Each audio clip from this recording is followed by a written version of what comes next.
కూర్చొని నిద్రపోతుంది అది.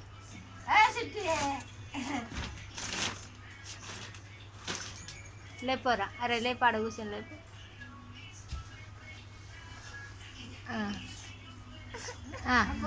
కూర్చో సార్, కూర్చో. దాని పక్కన కూర్చో, దాని పక్కన కూర్చో. అలా కూర్చోరా నువ్వు కూడా. Very good.